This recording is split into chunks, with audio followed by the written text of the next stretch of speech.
What's up, Houston? I am Mike, and this is episode number 5 of Space City Sports, where we want to begin by wishing you all a very happy Halloween. And speaking of Halloween, it's going to be a rather scary episode tonight, as we had to take a week before we were ready to lay the 2018 Houston Astros to rest, try to resuscitate the 2018 Houston Rockets, and come to grips with the fact that the 2018 Houston Texans are the best team in town at the moment. But thankfully, I didn't even have to use my AK, but my co-host is going to make this a good day. What's up, Armin? Hey, something about this is a haunted weekend. I don't know. You didn't tell me we were doing a Halloween thing to start with. Well, I didn't. It's just kind of like, hey, look, I went and saw the Halloween movie last week, and before I started, I heard the Halloween theme, and it made me think about watching those last outs of the ALCS, just kind of like hearing that dee, dee, dee, dee, in my head, and I was like, yeah, that's kind of how I felt that night. Just like, wow, they really, really just lost 4 in a row, 3 of them at home. I guess, let's just jump right in. We're going to start with the Astros because, like I said, we wanted to give ourselves a few days to kind of let that sink in, because if you guys listened to the last episode, we were all on here talking about dynasty. We were talking about 5 games. We didn't know if 5 games was being disrespectful to the Astros. Well, it was 5 games. It just kind of went the other way around. And I feel like that whole series turned the moment that ball got stuck up on the padding at Fenway. After that, it was nothing but downhill. And Jackie Bradley Jr., you want to talk about the Halloween theme? That should be his walk-up music from now on, because that guy completely owned the Astros in this series. And you know what? They're like a 1 win away from winning the World Series. So they were just a freight train that apparently couldn't be stopped. But again, I don't want to look past the fact that all the time, every episode we've had of this, and all season, you can hear me saying, no, I will never pick a team in baseball to repeat. And I think Danny came on here and he honey-dicked me, and I just decided, yeah, I think they're going to do it, because at the time I was like, I can't see a single weakness with this team. But all you can do, man, is just tip your hat, because they kind of got their ass kicked in this series. It's not like a lot of those games in Houston weren't exactly close games, and you can blame the officiating, blame the umpiring, whatever. They got their ass handed to them, and all I can do is eat crow, because I said 6 games at worst that the Astros would win this, and I talked about a dynasty. So apparently I need to pump the brakes on that a little bit. Where are you at with this? Yeah, not something any of us, clearly, none of us saw it coming. Danny had them in 5, the Astros. We had them in 6. And then game 1 further pushed that, because the game 1 was ugly. It was not a pretty baseball game for either team. What was it, through like 6-7 innings? Like 3-2, and then they just exploded. And there were like 4 hits for those 5 runs. It was just walks and ugly. And then the Astros put it away in the 9th. And so it looked like, okay, this is the Astros team we saw all year, a team that has trouble with starting pitching, but they get to the bullpen. And once they get to the bullpen, they make it count. And then after game 1, the script completely flipped. The most dominant unit in that series was supposed to be the Astros starting pitching. And then the second most dominant unit was supposed to be the Astros bullpen. And neither one of those groups was any good after game 1. Garrett Cole was fine. Charlie Morton was not great. Josh James came in and did a good job for him in game 4. And then Verlander was okay in game 5 for a while before they kind of put it away. And the Astros bullpen, that is not the unit we saw all year. They did Throwback Thursday to 2017. Yeah, it was bad. Ryan Presley was a untouchable pitcher for the Astros this year. Untouchable. And even he couldn't get the ball over the plate. The Red Sox were having great plate discipline, to their credit. They were waiting for the Astros to throw strikes.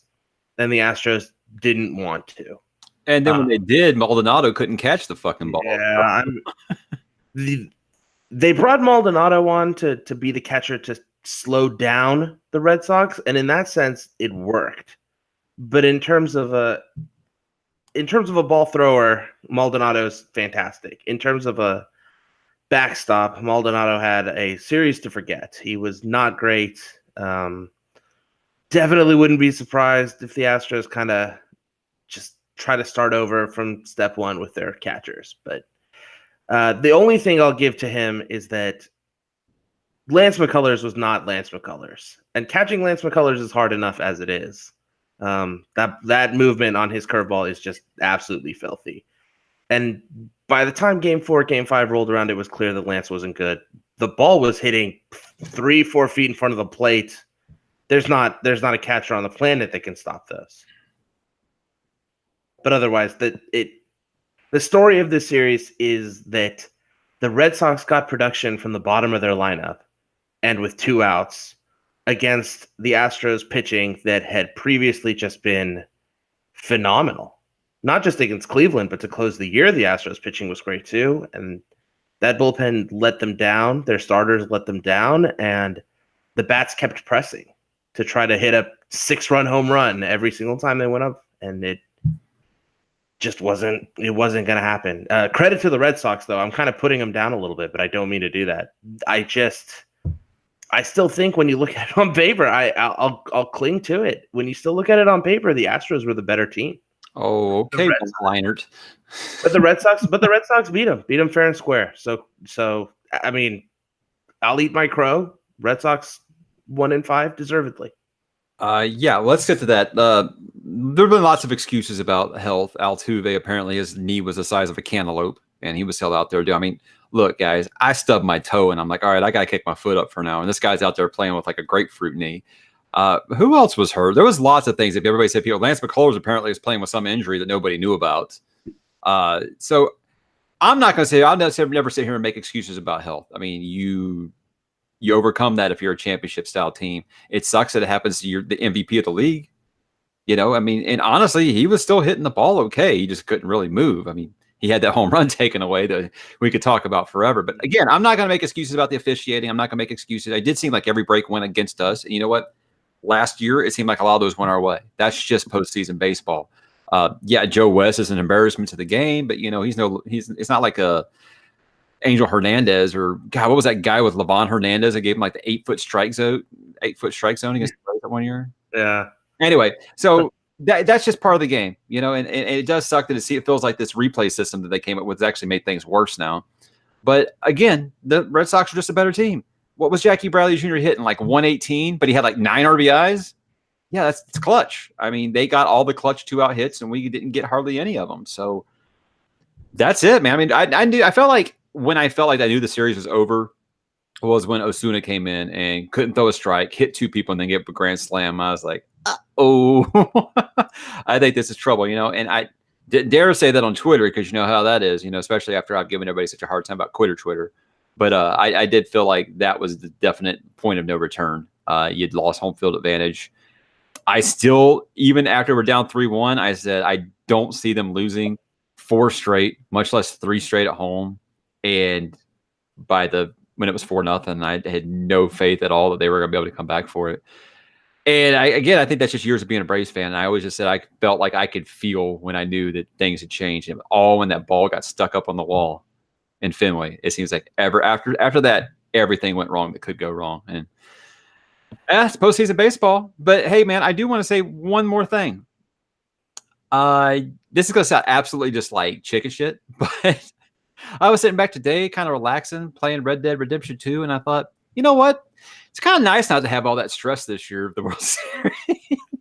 So that's maybe me clinging to some silver lining there. But, you didn't want to stay up for an 18-hour game? No. And by the way, everybody's like, oh, that doesn't touch Game 5 last year. If you ain't an Astros fan or the Astros didn't win that game, you'd be disagreeing. That was an incredibly epic game that I fell asleep for. Okay, so but are you making any excuses or you tipping the hat? No, it's a tip the hat overall thing. I mean, like I said, Boston was better over 5 games. There's no, I mean, based on what I saw, especially towards the end of that series, Boston was a 4-1 favorite or should have won that series 4-1. That's about where the talent was showing itself. Right. You got like $50 million extra in payroll, and you know what? They spent it well. You can't always blame that because little market teams, small market teams win all the time. The Astros won it 2 years ago last year on a much smaller payroll. I mean, the Astros were a big market team in that. Look what the Yankees spend every year, and they ain't won it. Exactly. You can't put it on money. I do think the Astros are probably going to have to spend a little bit this summer or this winter. I keep doing that. I like what you did there, because first, before we talk about spending money, let's talk about money coming off the books here, because there's some likely. All right, we'll talk about the people that could leave, and then talk about who we think they will actually let go.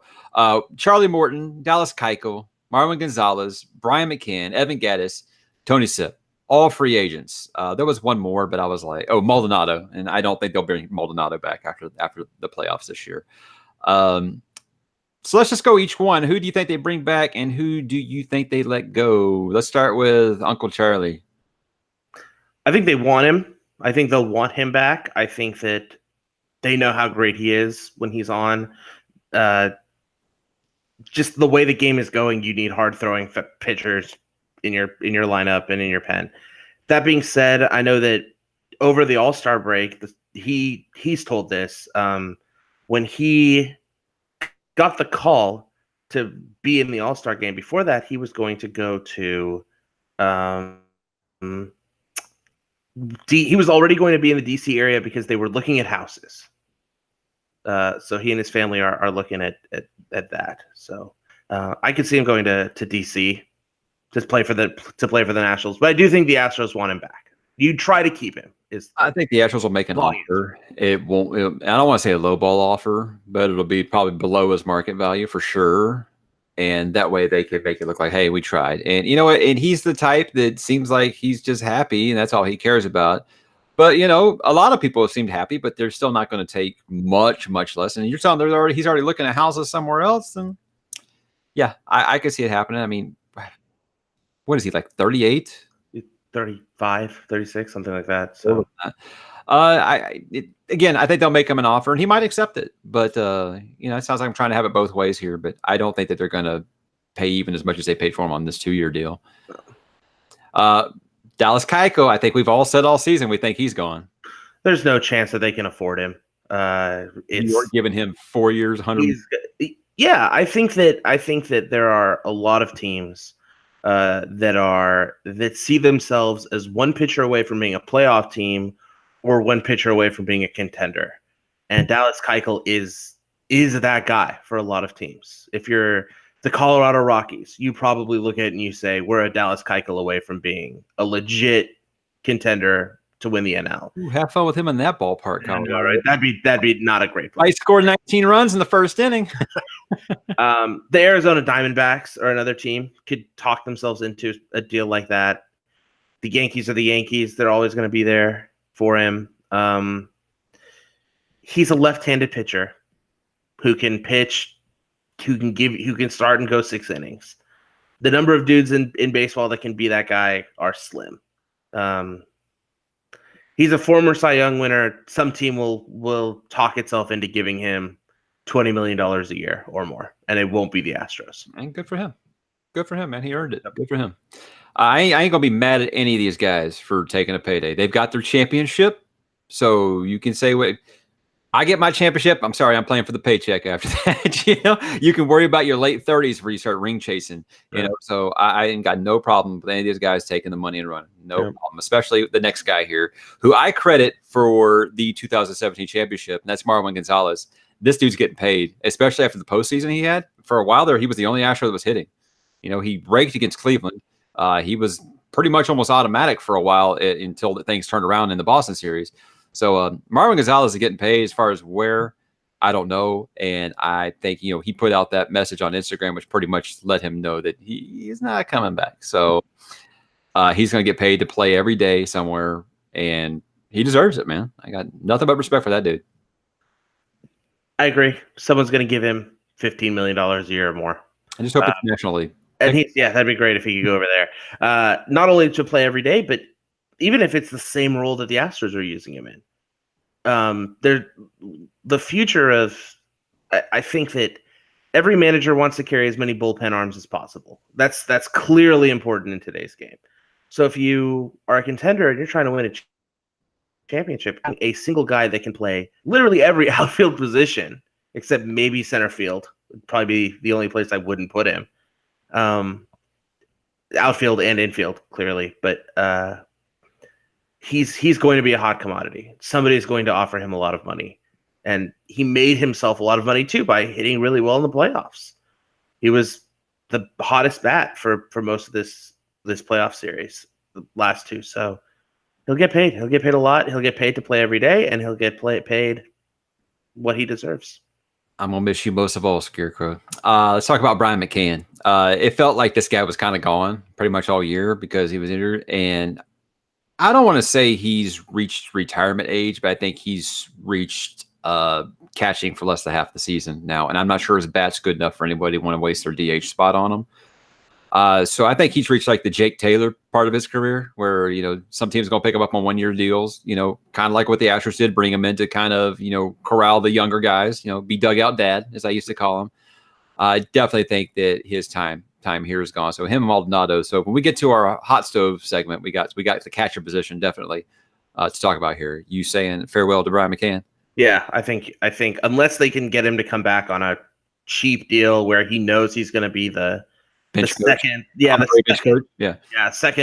catcher, maybe third catcher, kind of a thing, depending on how much they believe in Max Stassi.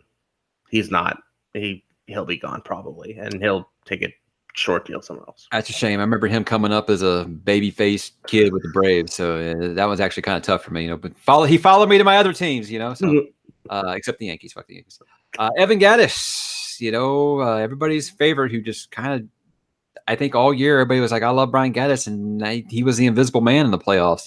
Would he get like 2 at-bats?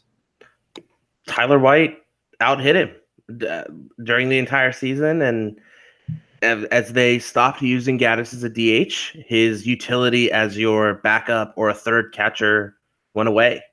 And so if you've got a guy who can't be your DH and he's only there for pinch hitting, teams like to have those guys, but I think that managers don't want to carry that guy unless they feel it's necessary. He's a good guy to have on your team in the playoffs. He's not a guy you want on your team in the regular season. You don't want to carry a guy for 162 games. That I could imagine a team like, again, you brought up the Rockies, like Colorado picking him up because he might pop 45, 50 in that ballpark. Yeah, that's true. And so, definitely someone's going to pull him in just to be a heavy bat. And the catcher in Colorado thing, I think, might come up later. Let's talk about Tony Sipp. That's the last one I got here. I actually think they'll retain him. I think they'll try. That goes all the way back to last season. I know I talked about this last couple of weeks too, but he's a left-handed pitcher out of your bullpen. His job is come face lefties for 1 out or come face an inning of games that aren't really that important, where the games have been decided already. He's kind of up there in age too. But I think that he had such a good year this year that they'll want to keep him around. He's a lefty. Every team needs a lefty out of their bullpen. If your child is a left-hander and he has a pulse, yes, teach him how to throw. I ain't forcing my kids to do anything unless they throw left-handed. They're playing baseball. Yeah, you don't even have to throw 90. Yeah. You don't have to be good to be a good pitcher. Yeah. So I think they'll want him. I agree with you. All right, well, guys, just got to remember, try not to get your heart broke here because the farm is still stacked. We've got replacements for this kind of stuff, and this is what happens when you're a good team, man. People pilfer your good players, so it's just that's how you stay good, is not overpaying, especially with some of the contracts they're going to have to be handing out here soon. Let's talk about a couple of players I think could get an extension. I think it's too early for Bregman, as we saw with Altuve. They're not going to do it too much earlier than they have to. They're going to keep Bregman while he's cheap for a while. I don't think they'll let him get away. Clearly, they'll take care of that beforehand. But I was thinking for sure Garrett Cole, they should try to offer him some kind of extension. I don't think you even want to let that guy get to the market because you will get outbid. And I'm curious if they would talk to Justin Verlander about it. He's got 1 year left. He's saying he has no intentions of slowing down anytime soon. Him and Kate seem happy here. And I think if he didn't go back to Detroit, he would stay here because I don't think he wants that reputation as a mercenary. I really just don't think he's that style. So, I'm sure he was frustrated about, hey, every time I pitch a gym, I get like 0 run support. But that happens to all kinds of pitchers. Greg Maddux had that all through his career.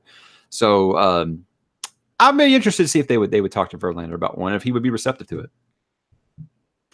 Yeah, I think they'll definitely go to Garrett Cole and try to offer him a ton of money to see if he'll stick around and keep everybody from having to experience free agency with him If I'm his agent, I don't know how much it would take, because it would take a lot. Yeah, he doesn't have Scott Boras, does he? I don't think so. But he pitched well enough this year.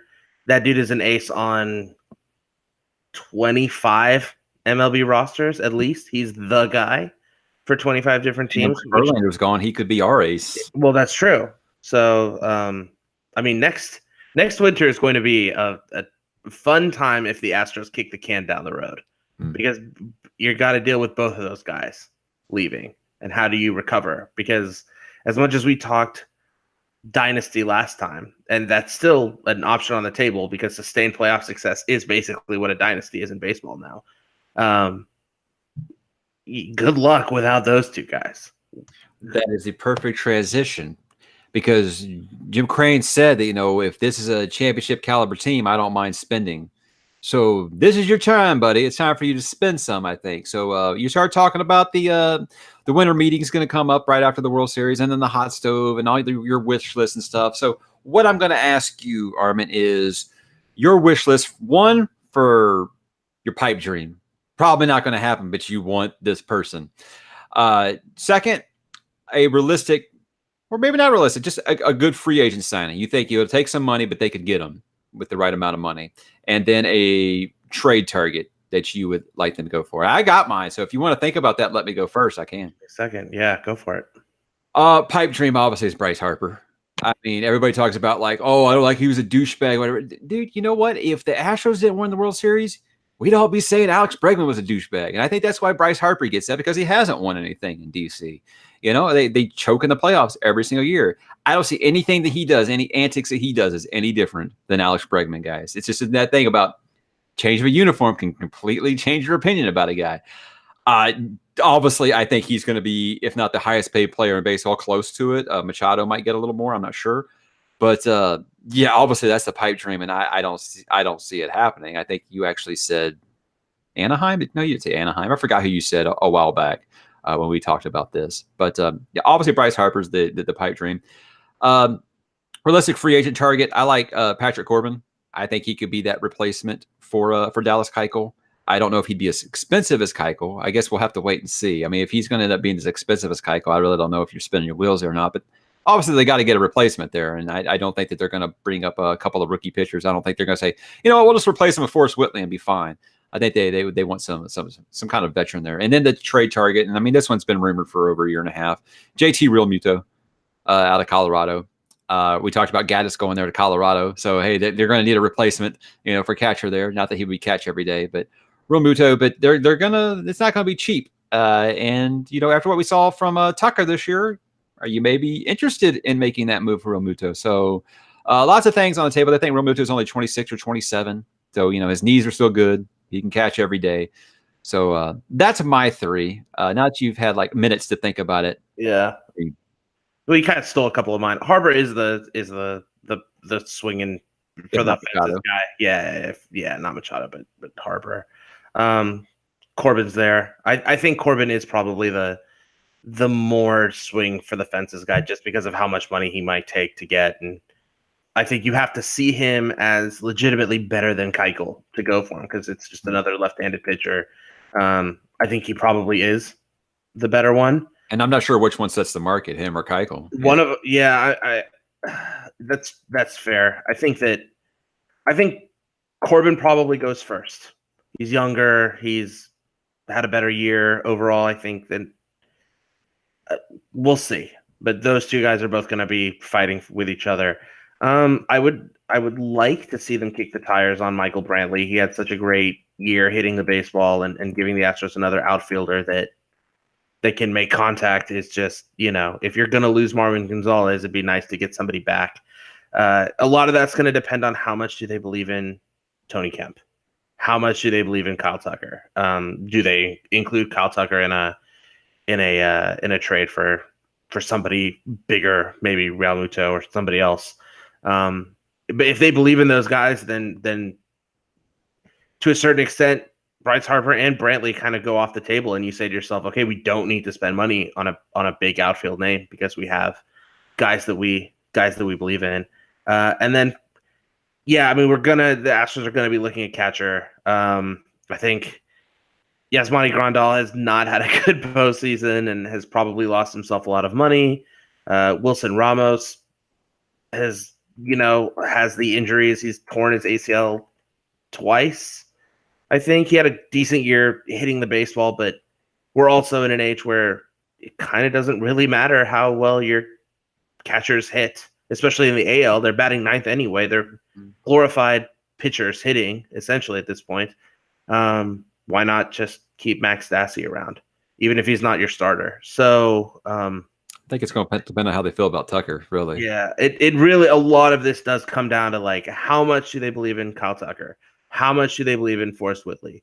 Maybe they believe in Miles Straw. Maybe they think that guy is here for a reason that isn't just his speed. Or do they think those guys aren't the real deal and you trade those guys? And then, I mean, literally anybody comes on the table. So I know I kind of listed a bunch of guys rather than picking a realistic and a swing for the fences guy. I don't think they'll be in on Machado. I don't think that it doesn't make sense unless Correa's like legitimately hurt. They won't be in on Machado. I don't think that they'll be able to play with the money that Harper's going to command. No, that's going to be some loser team that I think like overpays for that to be their own. Yeah. And then even I think even Corbin and Keuchel will go for money that we just kind of go, holy cow, really.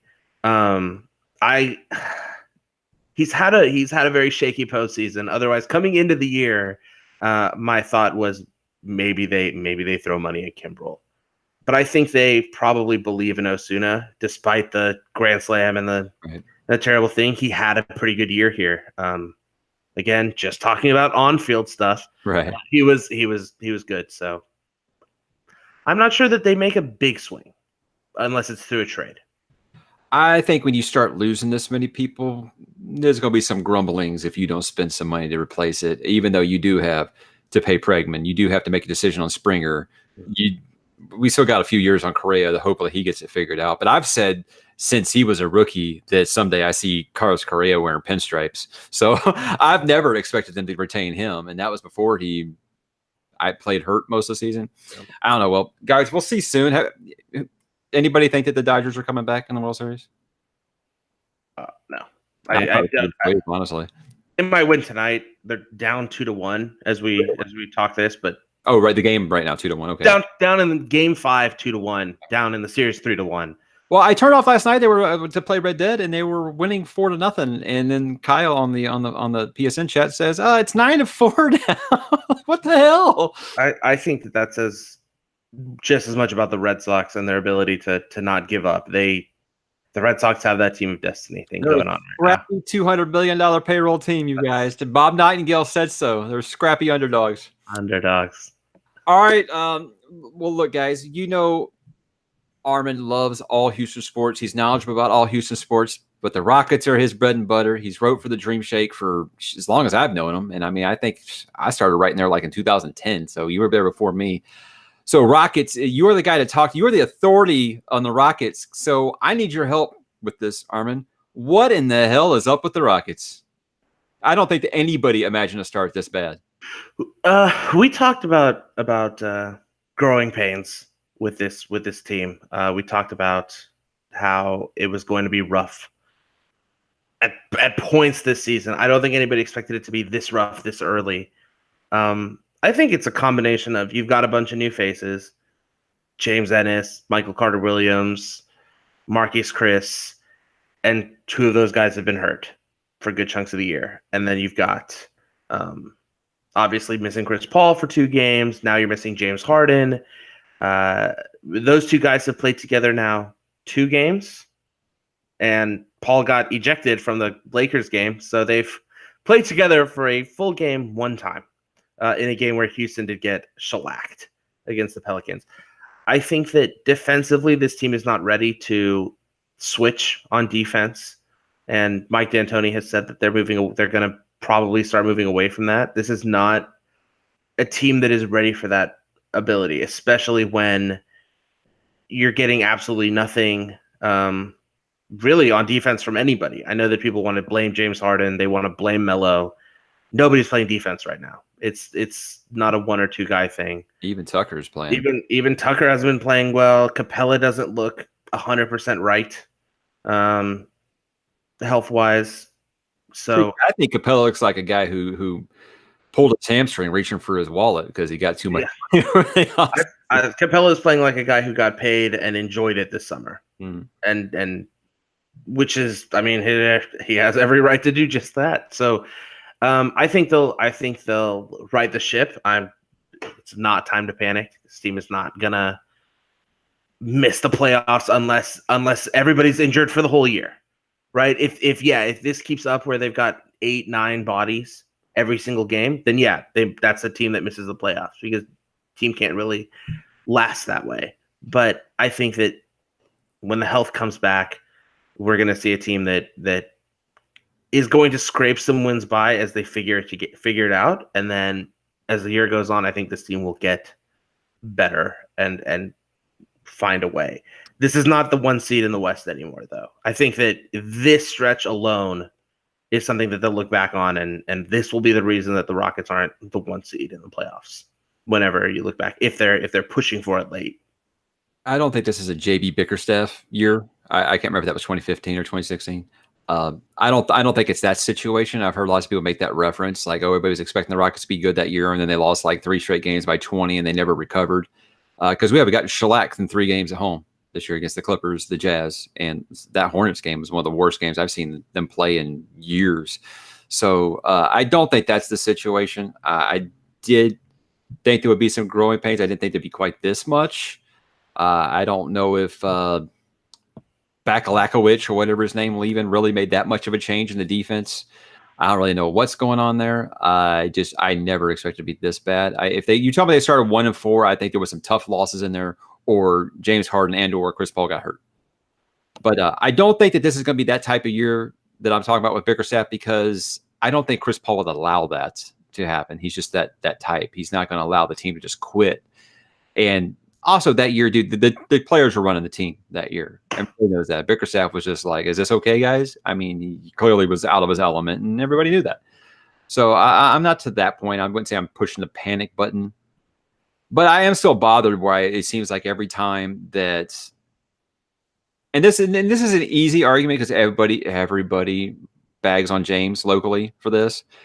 But it seems like every time Chris Paul's out, James cannot get like a signature win. I mean, you would think this MVP of the league, he'll go crazy one game and win them a game against, a Utah or something like that. And it just seems like he can never do it. But in the other way around, Chris couldn't do it by himself the other night.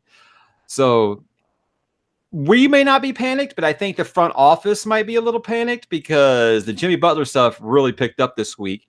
And we have a text thread with 4 of us where we talk about stuff because honestly, guys, Twitter, I love it and I love interacting, but sometimes you want to just have the conversation with the 4 buddies and not have everybody jumping in and telling you why you're wrong. But the first thing, I think it was either you or Kyle that sent one and said, they're asking for 4 first-rounders for Jimmy Butler, or the Rockets are offering 4 first-rounders for Jimmy Butler. And at first, at shock, you're like, no, get the fuck out of here. And then you think, well, if you're going to be picking 25th, 26th anyway, what does it matter? Apparently, the rumor is they turned that offer down. They want 4 first and Eric Gordon. Here's my take. If you want Eric Gordon too, which honestly, I don't see where all these guys get minutes if you aren't including Eric Gordon.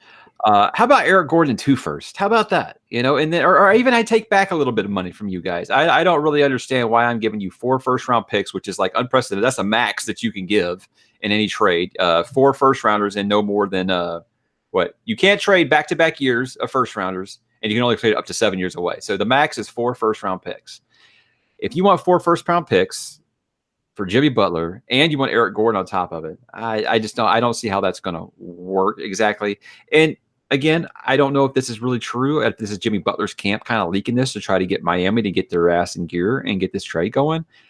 Personally, I don't think Jimmy Butler has a problem coming here.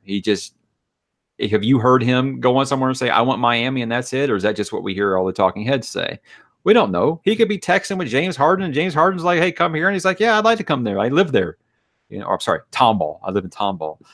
which we know is like a stone's throw away from Houston. It's like saying, I'm not from Houston, I'm from Cyprus, but I personally, I think there's a lot of smoke here. I'm not sure if this is exactly how it's going on. Not that I know more than Woj. I'm just some dude with Wi-Fi and a microphone. But obviously, I don't know anything. That's just the feeling I get. I feel like there's a lot of smoke, a lot of leaking coming out of camps here. Where are you standing on this Jimmy Butler thing? If it's Picks and Eric Gordon, the answer has to be absolutely not. To me, the Rockets have to try to make this deal from a position of power. And unfortunately, right now with the Rockets 1-4, James Harden hurt, Eric Gordon playing like absolute junk, they don't have the leverage here. The leverage is kind of back in Minnesota's camp. I think the Rockets see this as a play of, if we're going to trade back 4 first-round picks, we better get Jimmy Butler and not give up a key rotation piece. I think that they envision closing games with Chris Paul, James Harden, Eric Gordon, Jimmy Butler, and PJ Tucker. I think that they see that lineup as their death lineup. And if you my nipples got a little hard. That is pretty good. Because if you trade away Eric Gordon, that means that Michael Carter Williams is going to play a lot of minutes. Right. All right, I'm wrong. I was wrong. And he's not ready for that. It's clear. Not just look, we can point at the shooting and say that this guy can't. I'm not sure he's ready for the NBA. I agree. It's incredible how far this guy has fallen. He was the rookie of the year, the runaway rookie of the year. He had what, a dozen triple doubles as a rookie. He looked like a guy who was ready to take on the league. What Ben Simmons did last year is what Michael Carter Williams did to a way lesser extent. Don't get me wrong, but this is a dude who's going to lead teams for years. This is like if Russell Westbrook was longer and taller, and he's going to develop into this stud, and he has just every year gotten worse. Look, if you get Jimmy Butler and you trade Eric Gordon, it's easy to say, oh, well, Jimmy gets all those minutes and we're good. But at the end of the day, that still means Michael Carter Williams is going to get minutes.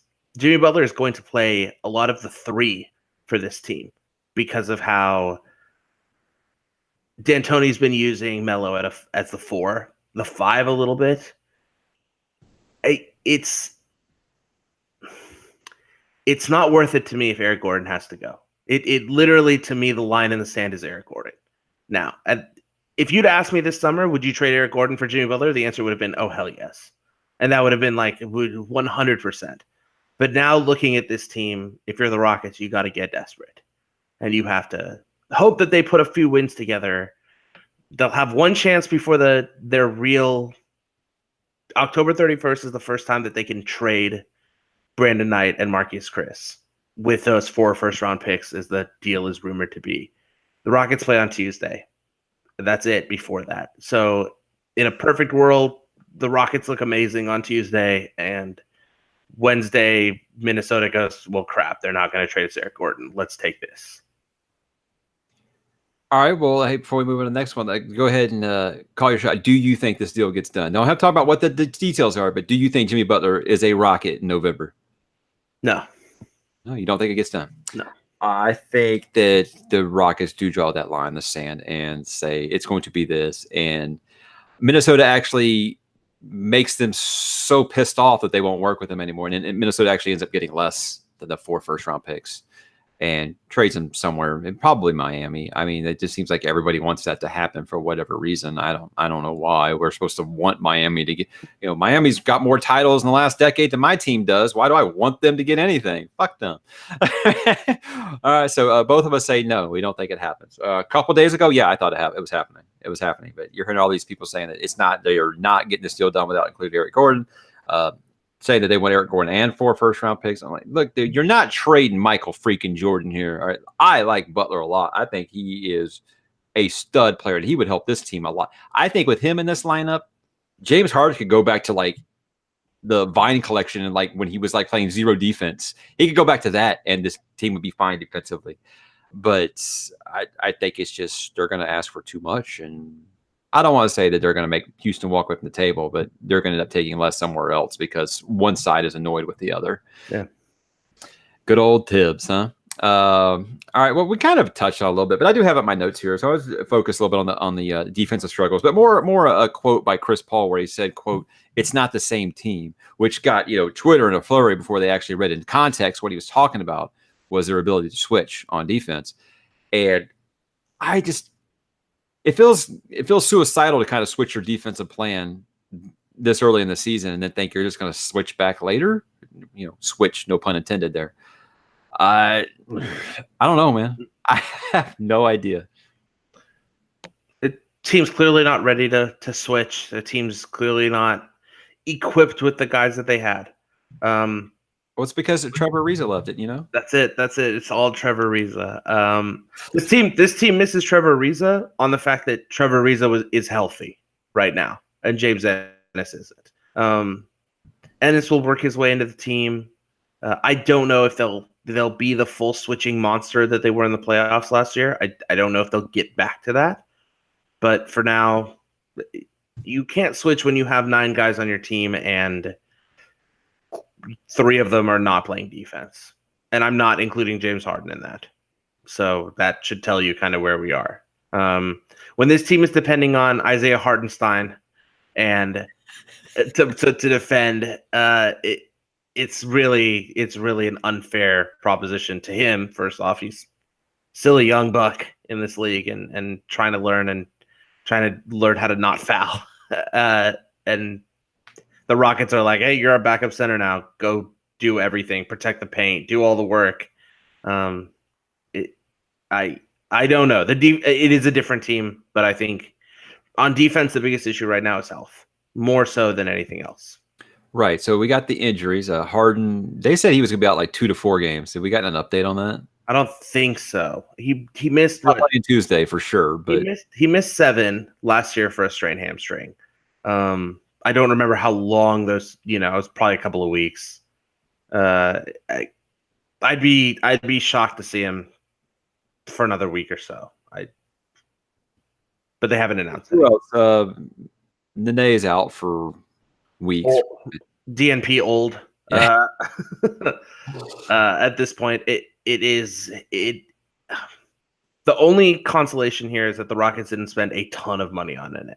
Right. He's on the books for 2 more years after this year. You got to remember. So that's gonna be a tough one for the Rockets to swallow moving forward. We keep wanting to put everything on the defense on this though, but it's shooting woes too. I mean, yeah, for sure. Doesn't look good at all. For sure. I mean, I don't know if it's the trade rumors, but Eric Gordon looks like he could give a fuck about being out there right now. He looks like he is checked out completely. And just because he's in a funk, he's not shooting the ball well. But I mean, I'm sure even his mother has heard about these trade rumors at this point, right? So if you say that isn't getting into his head at all, it's kind of crazy. Not that I think he would intentionally suck. Like who wants to intentionally suck when they're going to be a free agent in a year, So or 2 years, I think rather. Who wants to lower their stock so much that no one's going to want to pay him on his next contract? No one's going to want to do that. So I don't know if it's that, but I just feel like he doesn't want to be here. Even if it's not that, shooters go through slumps. Even, maybe not Steph Curry or Kevin Durant, but like most shooters go through slumps. Klay Thompson has been absolutely garbage this year. I saw the stats a couple of days ago, and maybe he's gone 10 for 10 from 3 since then, but he's actually shooting worse than Eric Gordon is so far this year. That's Klay Thompson. Yeah, but they got Kevin Durant and Steph Curry playing very well. So right. No, I understand. They'll be fine, I think. Of course. They'll shoot through it. I'm not worried. I'm not losing sleep over the Golden State Warriors' ability to score offensively. But the point is that shooters slump. It happens. It's going to happen. So even if that's the explanation here and it's not the trade rumors, which I think I agree with you, it's probably the trade rumors. I don't think that he's going to shoot whatever he's shooting, but 12%, 20%. I don't think that's a year-long trend. I think that that's a short-term thing until either the trade rumors go away or he just finds a stroke again. All right, well, finding the stroke, bro. That's a perfect segue to talk about the best team in town, the Houston Texans. Here, every time we've done this podcast, it's been Astros are awesome, Rockets are a contender, and then I guess we got to talk about the Texans, right? Talk about flipping the script here. The Texans are all of a sudden out of nowhere alone in first place by 1.5 games. And you think, it's just because their division's terrible. Dude, they started 0-3 and looked awful. Awful. And they started this 5-game winning streak. Yes, 5-game winning streak. By winning a couple of games. Yeah. Winning a couple of games that you were like, that feels like a loss, And I've with this team, I'm never above being thankful for a win. So I try not to bitch too much about winning those 2 overtime games. I feel like that these games shouldn't have went in overtime because it's just Bill. But I think what we've been saying all year was that once they figured out stuff in the red zone, they would get better. And I think they finally had their breakthrough against Miami the other night where they just couldn't stop scoring the ball. So all alone in first place after 8 games. They got the 10-day break because they had the Thursday night football game. And then they got 1 game, and then they got the bye. So this is their opportunity to get healthy and, make a push for the playoffs, man. I mean, we were 0-3, and we're like, teams have started 0-3 have like a 4% chance of making the playoffs or something. Well, they obviously weren't in the AFC South, all of them. So we got that going for us. And regression to the mean, man. Jags are back in last place. Yeah, you had the 2 wins that felt like losses, where it didn't feel like the Texans actually deserved to win those games, or that they should have won them by way more than they did. Then you have the Buffalo Nathan Peterman game, which probably should have been an overtime game until Nathan Peterman threw a pick 6. Yeah, he went full on Schaub in the last 2 minutes. But then they looked good against Jacksonville. I think that was their first win of the year, where you kind of looked and you were like, wow, yeah, that's the team that we expected to show up in the preseason. That's the team right there, better than Jacksonville, going into that building and winning. And then they all, the short week, you were like, they should spank Miami. They should destroy a team that is being captained by Brock Osweiler. And Brock Osweiler. Any team that's throwing Brock Osweiler out there, the Texans should beat, and they should beat handily. And the Texans on national TV beat a team handily that they were supposed to beat. This is like uncharted territory for Texans fans right now. In spite of some of the worst officiating I've seen. That game, they should have hung a 50 on those guys and won by 30. And they and it, as much as those overtime wins felt like losses, the Miami game felt like a 35-point win. Even as Miami kept kind of getting a touchdown here and there, it still felt like, but they can't stop Deshaun. The best throw that Miami had all night wasn't even by Osweiler, flea flicker play. But yes, it's just they finally figured it out in the red zone. I hope, because they didn't struggle in the red zone really at all. No, they just kept scoring. Jacksonville, they had 1 against Jacksonville, I think, or 2 red zone touchdowns. And then against Miami, they were scoring from anywhere. They were. I love that question for you. Do you think that Thursday, just so used to saying Sunday. Right, yeah. Thursday, do you think that Thursday was the best game that Deshaun Watson has had as a pro? And I asked this because this was kind of an argument on Twitter. Everybody was saying statistically it was his best game as a pro. 16 for 20, 5 touchdowns, and a 156.0 QBR. That's about as perfect as you can get really at this level. And I think that I kept saying, no, I still go back to that Saddle game. We're like, well, he had a pick 6 in that game. I don't care. I'm not talking about stats. I'm using my eyeballs. And he was unstoppable in that game against a much better defense. And that's the last game we saw him last year. So I am still sticking with that. Other people threw out the Tennessee game from last year where he was pretty much unstoppable too. Yeah. Statistically, I would say yes, but as just like watching his overall performance in the game, no, I'm still sticking with that Seattle game from last year. I think that the Miami game gets a bump because, again, national television, and then we talk a lot about how DeAndre Hopkins has dealt with all of these different quarterbacks over and over again and has succeeded in spite of mostly all of these pretty terrible quarterbacks. Deshaun Watson on Thursday succeeded despite an offensive line that's clearly a cheese grater. And that he's doing it with basically no protection. He's doing it on the fly is super impressive to me. Seattle's defense is better. The Tennessee game, he probably had the best, probably had maybe better stats. I'd have to go back and look at that kind of stuff. But I still look at the New England game in New England just as a he didn't look afraid at all, and it was his coming out party as a guy who's the guy and who's going to be your guy. To me, that's still kind of the Deshaun Watson game. When I think of like quintessential Deshaun Watson, I'm still going to remember the rookie that went to New England and just was not afraid of beating New England. So would you put him 1-2 with your boy Mahomes yet, or nah? No? Look. Patrick Mahomes is the MVP.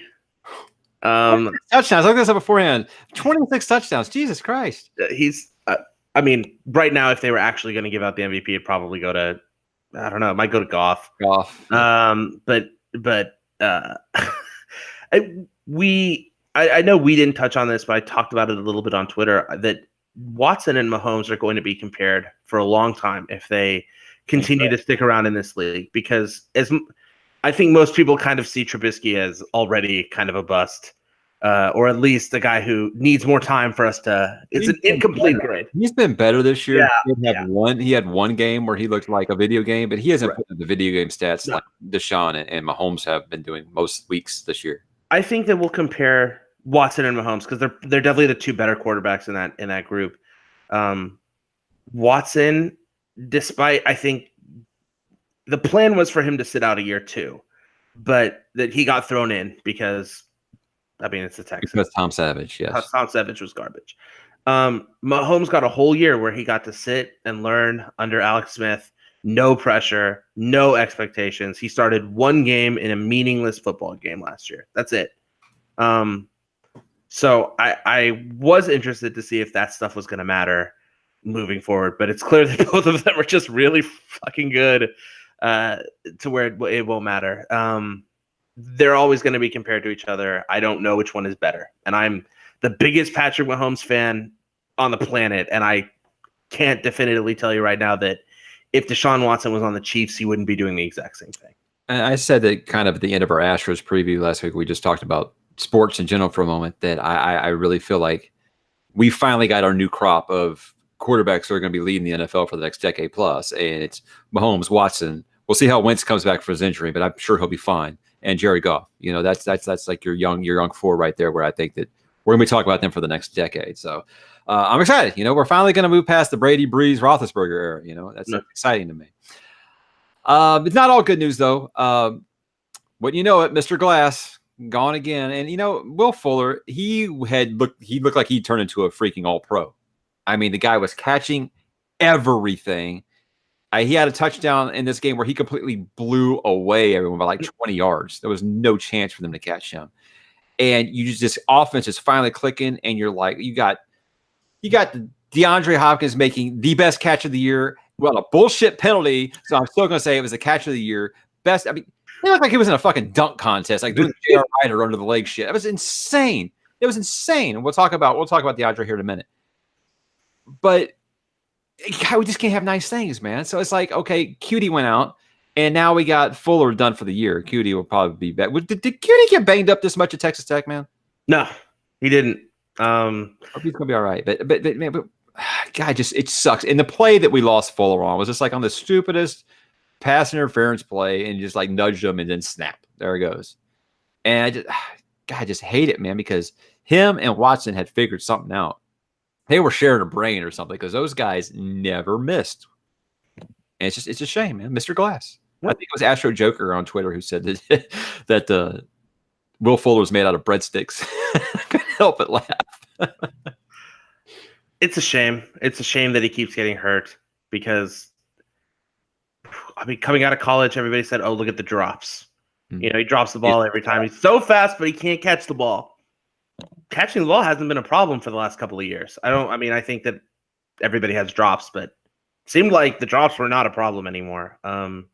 health now, and it's sad because he is elite speed and he is a perfect complement to a guy we'll talk about next in DeAndre Hopkins. He is the perfect guy to take the top off the defense for this team, especially if he's catching passes, especially if he's blowing past people. You just feel bad for the kid too. He figured it out. He and Sean had a connection, like you mentioned. Weren't there 3 penalties on that play where he got hurt?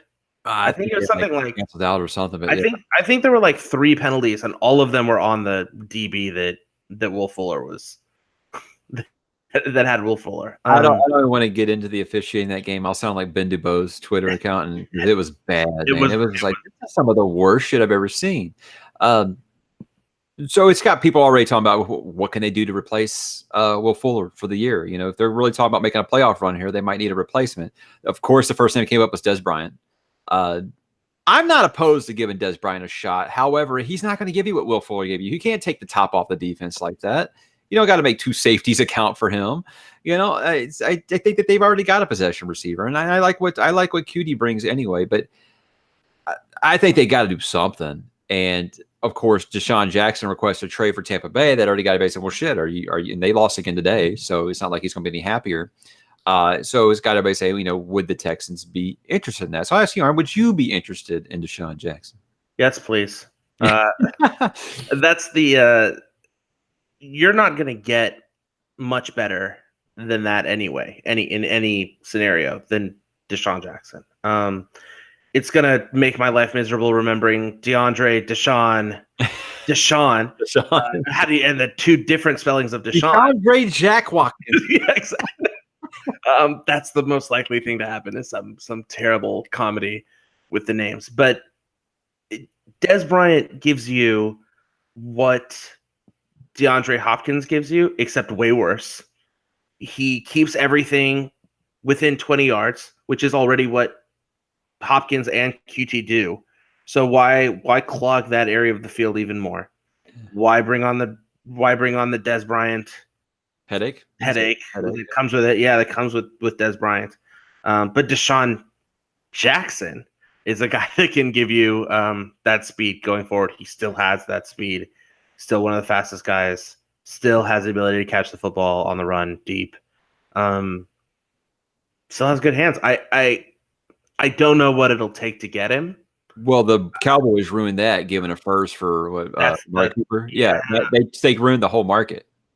No one's given a first rounder for Deshaun Jackson. Well, especially after the Texans gave away their first and second round picks this previous draft. I think that they're Deshaun. Yeah, right. For sure, for Deshaun, I agree. But I mean, I guess they would be giving up a pick for Deshaun again, Mike. Look, I think it's like this. Every player that asked for a trade isn't getting one. I mean, Patrick Peterson said he wanted to trade, and Arizona's like, no. I mean, between those two, who would I rather go after? I'd rather go after Patrick Peterson because he's young in his prime. He's locked down, and I would give up a first for him.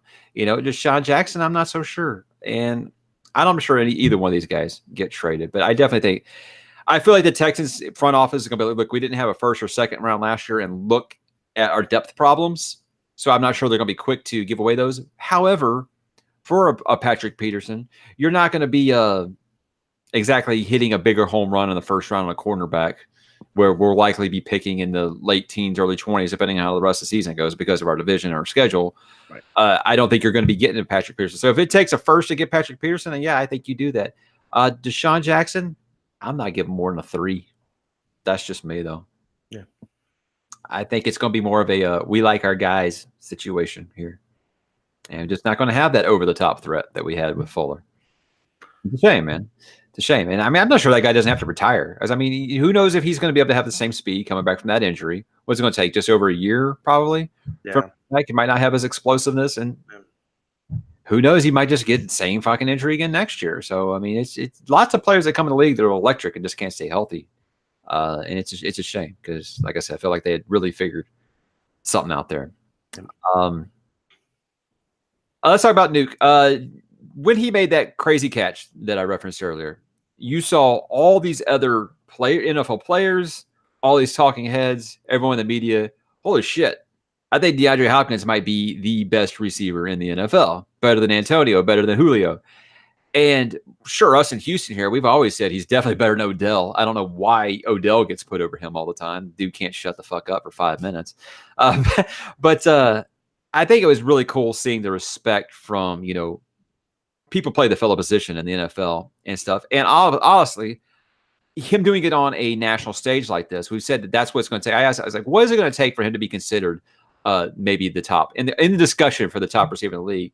And someone says he's got to do like Larry Fitzgerald did, where he did it in the playoffs, and the whole world got to see him, and they're like, "Holy shit, this guy is really great." Well, I think this is a good first step because I saw all kinds of people. That's the best catch I've ever seen. Even if it doesn't count, it should count. It was so good. They should have picked up that flag and said there was no penalty on the play. Showing that he's had 2 catches like that now. They're just ridiculous. They've been called back by penalty, but you still see in highlight reels. Guy's a freak. He is the best wide receiver in football. It's definitively. There's no qualifiers here anymore. I remember, was it a few years ago, 2 or 3 years ago, the Texans were playing the Arizona Cardinals, and it was, I believe, here in town. I could be wrong. And Nook was mic'd up, and there was a Arizona Cardinals coach, one of their receivers coach, DBs coach, whatever, and he comes over to him pregame. And he says, "I think you're the best wide receiver in football." And Nook responded with, "I know." And we talk a lot about how wide receivers are divas. They're all divas. And to a certain extent, that is the diva of DeAndre Hopkins is he's good and he knows he's good. And nobody can stop him. He torched Jalen Ramsey 2 weeks ago. He torched the dude who said that all he does is push off. Xavier Howard. He said, "Who the hell is that? Who the hell is that?" That's the guy he torched this last weekend or Thursday. Yeah, same thing. I want to say Sunday so badly. He is the best. He's done it with crappy quarterbacks. He's done it with bad linemen now. He's done it with the top guy. Early on it was, well, Andre Johnson's getting the top dude. Andre Johnson's getting the safety help. And sure, he's making catches, but it's all because the attention is diverted elsewhere. Attention is not diverted elsewhere anymore. We're going to see if a team can stop him, though, or if he can keep being great when he doesn't have the top pulled off the defense with Will Fuller. If can he keep being this guy when it's 3rd and 8 and everybody in the building knows where it's going? Because before, you kind of knew where it was going, but it could go to Will Fuller. 3rd and 8 now, we all know where that ball is going. Can he make it? Can he still create separation? Can he still make those catches? I think he will. I think he's that good. He's at a different. I mean, there are other great wide receivers in the NFL.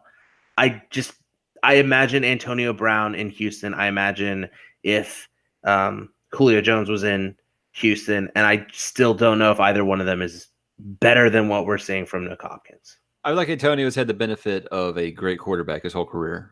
And I feel like Julio, also a great quarterback, but dude, he can't stay on the field either. He's always banged up. So I don't think he's as athletically gifted as Julio. Yeah. He may not be as automatic as Antonio is, but he definitely has the best hands. If you're giving me a jump ball in the NFL and I got one guy to try to, I don't know if I'm picking anyone else. Dude makes one-handed catches all the time and makes them look easy. It's ridiculous.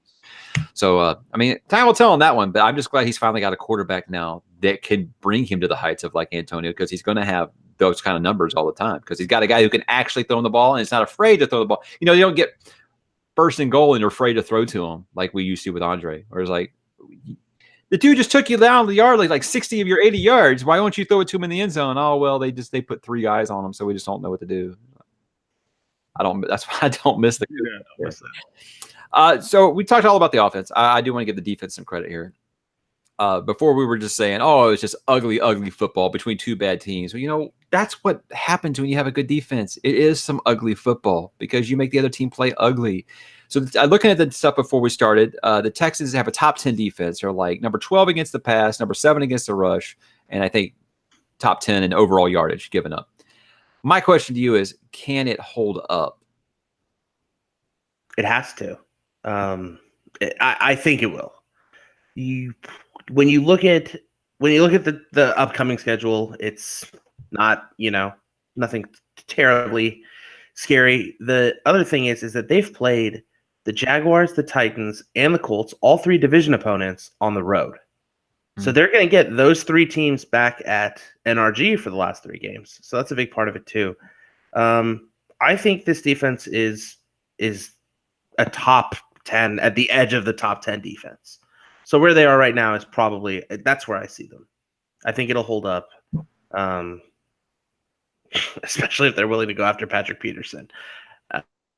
But otherwise, I think they can stick around here. Yeah. I feel like if they win against like a Kansas City right now, Mahomes will have like 8 touchdowns. I feel like they haven't played a really great quarterback during this whole mess, except Brady, who does what Brady does. So I thankfully there's only about a dozen great quarterbacks in the league right now. So you can only play who's in front of you. So I'm not going to those people like, oh, they're frauds because they've got a weak schedule. Obviously their front seven is great. I feel like they've really. Clowney is wrecking shop. You can sit there and be one of those guys who stat picks and says, oh, he doesn't have like a dozen sacks. He sucks.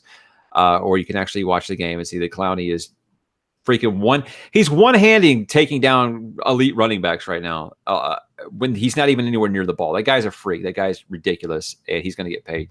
And I hope it's by us. Watt again. And I mean, the linebacking unit is playing really well. I'm still worried about that secondary. I think Jonathan Joseph's got hurt in that game too. His status is questionable right now. And who else the hell do we have? Kareem Jackson and Honey Badger, that is a badass tandem. They need to make sure that they are paying Honey Badger. Franchise tag him this year. Okay, you got to let Clowney walk so you can franchise tag back. And then we'll talk about that. But that tandem, Kareem Jackson is a stud as a safety, just like a lot of us had said for a while that he needed to go to. He is great as a safety. Mm-hmm. So I'd rather put Junk out there at second corner than move Kareem back to corner. Keep those two back there because they're playing extremely well. So we've always said this, we don't need the defense to be top 3. Just need to be like top 10 to 12, and this team can win some games. If they figured out the red zone stuff, then I think they're going to be a pretty good damn team. Because they move the ball with no problems. It's just go see how the offense adjusts with Will Fuller out. But, Dante Foreman's coming back, so that could help too. And we've been running the ball pretty decent, believe it or not. They're finally bouncing Lamar Miller outside once in a while. And he actually looks like he's got some juice. It's crazy. And, Alfred Blue is just Alfred Blue. So looking at the schedule, at the quarterbacks they'll play the rest of the year. So if we're talking about they haven't played a quarterback or who's left on the schedule, it's Case Keenum. Oh man, this Twitter could be wild. That's coming. That's coming. Yeah, that'll be a crazy one. Then you get the Redskins and Alex Smith, and what comes with that after the bye. He's a check down QB, so that could pose a for first downs. It'll make us more hair out. Yeah. Yep. Will cause problems. You got Mariota. You got Bortles, and you'll get Luck again because they're the division. Bortles, or is it the I can't think of the guy's name. The backup. Yeah, I don't know. It'll be interesting to see what they do moving forward. Who was their backup? I can't even remember. I want to say Chad Henne, even though I know it's not Chad. Imagine that. Anyway, that just tells you where this guy's career is right now. Okay. You've got Baker Mayfield. Oh, okay. Oh, Sam Darnold. Full anti-Texans that game. I know. Sam Darnold at the Meadowlands, and then their second to last game they play the Eagles. So probably Carson Wentz. I imagine he'll be back. Yeah. So that's late in the season. There's some good quarterbacks in that group, but there is not a Breeze, Brady, Roethlisberger, Russell Wilson, Aaron Rodgers in that group. None of those guys are there. Not sure where you want to put Russell Wilson. There's no Mahomes. I was gonna say, I can't believe you're gonna do that whole list and not put your foot in there. There's no Goff. Look, in each of those games, outside of depending on how you feel about Andrew Luck, Deshaun Watson is going to be the better quarterback in each of those games.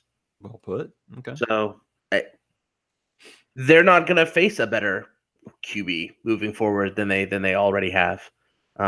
Brady's the best QB they saw, so we'll see. Hope they don't get the Chiefs in the divisional round. See if we could one up that 30-0 loss to them. A couple of NCAA things I want to talk about, if you don't mind. First, let's talk about Tom Herman acting like a fucking psycho when UT lost to Oklahoma State. Honestly, I didn't watch any college football, guys. I got Red Dead Redemption 2. I was playing that, so I didn't watch any college football this weekend. Did they get screwed, or is that just Herman being Herman? Herman being Herman. His explanation is that he thought Gundy was yelling at one of his players, and so he was. He does. And then one of the UT players, right? And so he thought he was running onto the field to protect his player. I don't know whether that's true or not, but it kind of explains the stupidity there. I mean, I get it, right? If I were a head coach, I wouldn't want the other team's head coach yelling at my players. That's a line you don't cross. You don't talk to my players. I don't talk to you. Man, I'm 50. He's 50 now. But I mean, there's also like a decorum to set. You're the highest paid person in the whole state of Texas, right? Like, you get it together, man. I think it's mostly the frustration boiling over from UT was the number 6 team in the country. They were looking like a team that if they could run the table, which didn't look impossible. They still haven't played West Virginia, so that's the big one I think left on their Big 12 slate.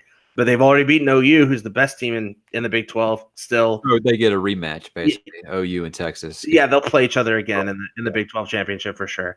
But barring West Virginia doing some winning on their own. But I think the frustration comes from that loss essentially takes them out of any chance of playing in a playoff game, which I don't know if they were going to be a playoff team anyway, even if UT had run the table. But if they did, they would have had a solid argument. Now with 2 losses, you've got to run the table and you've got to beat teams pretty handily now. So I think and also Oklahoma State wasn't a very good football team this year, or isn't a very good football team. So the frustration of losing it probably was just being down in that game was what got to them. Let's talk about a couple other not very good football teams. Your Red Raiders fall to 5-3, but you said you were thinking of 6-win season would be a success. So it looks like they're probably going to get that. Aggies lost to Miss State. I'll stick with saying I think that the Aggies made the right hire in Jimbo. So give that another year or two. I think they'll be a top 15 team for sure. They're definitely in the right direction. I mean, they pushed Clemson, who looks like unbeatable right now. They pushed Clemson down there to the final second. So I've said since that hire, I think that was the right hire. And then the Cougs are back in the top 25, but it's not like anybody thinks the Cougs are going to be, making any noise in the playoffs or anything like that. So it's kind of the state of college football in Texas right now. And unless you want to talk about like UTMB or something, I don't know, or UTMB. Galveston's medical school. I don't know if they're going to be anybody, but I don't know who U of H plays left on their schedule. I don't think they play UCF this year. I know that they're both in the AAC, but I don't think they play each other. I'm looking it up very quickly, so I don't. That's not making the Pennzoil Bowl or anything this year. They do not play UCF, so that's the thing. So U of H might go through the whole year with their only loss being to Texas Tech. Tech. Let me talk about A&M for a second. I agree with you. You're not going to do much better than Jimbo Fisher. Anytime you hire a coach, it messes with recruiting.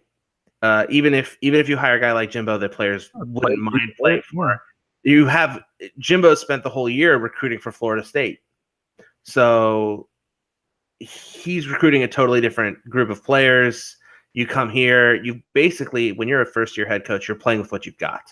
A lot of times, you're just kind of, and you hope that the recruits that committed to Sumlin will stay with you. He's clearly been a good recruiter. A&M will be fine. They will give Jimbo the time to get better. I not again losing sleep over A&M's football team. They'll be just fine. And Tech just kind of did it to themselves this week. They always have trouble in Ames.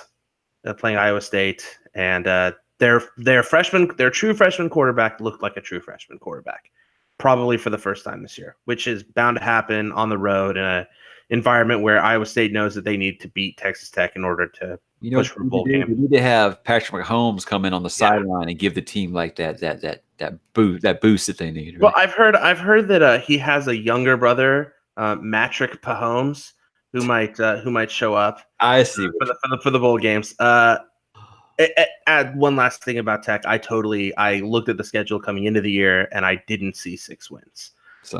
I saw them after they got beat by Ole Miss in Houston at NRG, and I said, man, I don't know if I see 4 wins on the schedule anymore. Yeah. They have already exceeded my expectations on the 4 wins.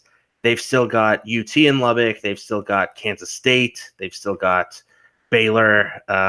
This is a team that should easily win 6 games. Probably should have 7. Could have had 8 if they beat Iowa State, but they didn't. So, Cliff Kingsbury will stick around Lubbock for another year at least. Maybe get an extension if he can win.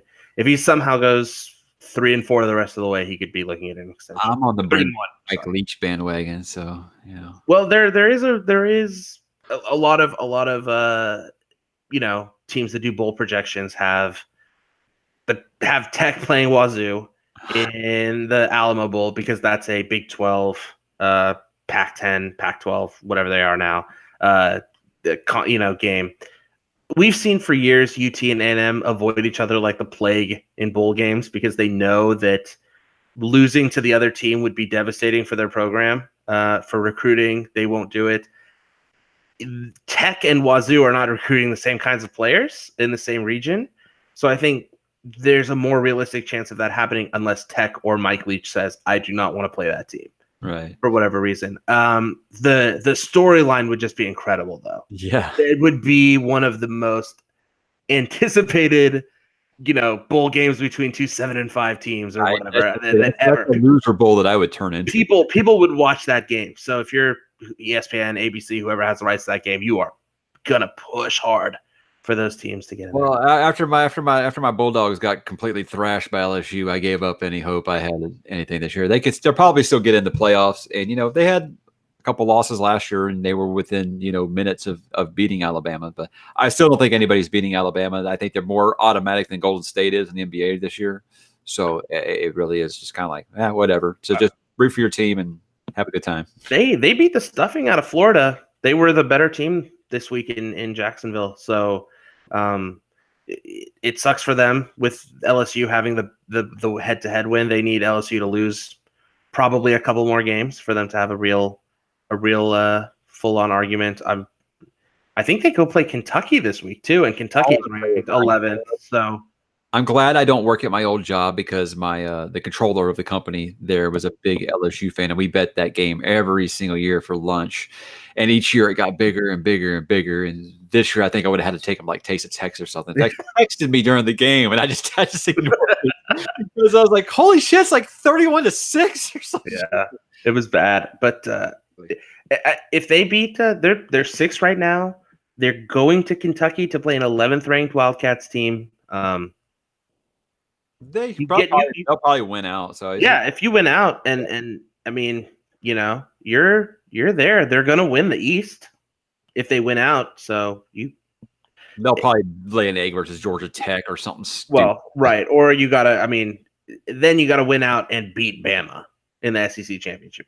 That's what is that all? That's it. Just beat Bama. Just beat Alabama, or hope that they get hope that LSU beats them, and then hope that you get to rematch on LSU in the SEC championship game, and now you don't have to play Alabama.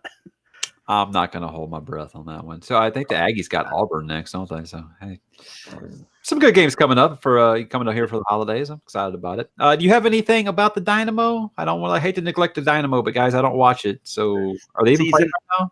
So the season ended today for everybody. Are they in the playoffs? No, they are not. Oh. They were not playing for a playoff spot either. The commonly referred to as decision day, I think, by MLS is the last day of the season. Everybody plays. You figure out where. I know, right? I feel like some kids are about to put on the hats. Yeah, right.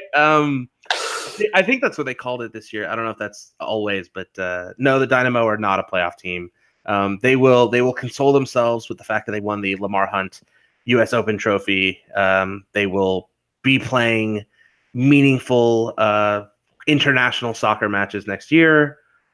I think that they probably feel like winning the cup is enough for them to feel really good about their season. All right, man. Golf, tennis, anything else you got? Nothing? The Tigers play? Yeah, aren't Tiger and Phil doing like some kind of pay-per-view golf thing on Thanksgiving, or are they gonna fight? No. Oh, I wish. That'd be cool. I think they're gonna play like a round and just fight match on the golf course with clubs and shit. Yeah, that'd be great. 9-iron, bitch. That'd be awesome. No, I have nothing else. I do want to extend a happy birthday to our boy Brandon Davis, questionably BD. What a Twitter. That's my dude. Yeah, he's a good guy, and I do want to say, as much as everybody gives Roman Reigns crap, I was choking him back the other night listening to his speech because I've had cancer in my family. My mom beat cancer just over a year ago, so obviously that's something that hits hard for me. So speedy recovery for that guy. Again, I think that everybody, even though they may not like his character, I don't hear anybody saying that he's a bad dude, that he's a bad person. And obviously you never want anyone to have to go through that. And this is his second battle, isn't it? So that sucks. I just want to ask you, neither one of us really follow WWE on the day-to-day anymore. Who's kind of taking his spot? Because I've kind of heard that they want Braun Strowman to kind of take his spot. On Monday Night Raw, which I have not watched, but I have read recaps. Braun basically turned baby again, or face at least, maybe not full baby. They had Drew McIntyre hit him while he was Paul Heyman was in the ring talking about how Brock Lesnar was going to win the title, the vacated title. Braun Strowman came out to tell him, F off, and when I win the title, when Roman comes back, he'll be the first in line. And so he started turning face, and then McIntyre came and hit him, and put him and kept him down. So they're building Drew McIntyre as a big heel. So Braun, just because, on Brock, just because of the uncertainty there. But they did kind of set it up as they'll fight at Crown Jewel, the Saudi Arabia pay-per-view that no one really thinks they should be doing right now, but they are still going through with it. So I think this is built up a Survivor Series. Survivor Series hasn't happened yet, have it? No, it hasn't. But I think that they won it. The winner of Survivor Series. But when the freaking Crown Prince number 12 of Saudi Arabia gives you $1 billion to have a WWE Championship fight at Crown Jewel, suddenly with it gone, that's the pay-per-view that kind of has to decide it. It would have been cool if they'd had maybe a tournament. And then they could have decided the two winners at Crown Jewel, and then they could have fought at Survivor Series. Maybe I could have worked on. I think it was the best Survivor Series ever. 1998, the first time the newly baby-faced Rock turned heel and stunned everybody. It could have been a lot of fun. He beat Big Boss Man in 3 seconds. It was awesome. Awesome Survivor Series. I'll be interested to see what they do.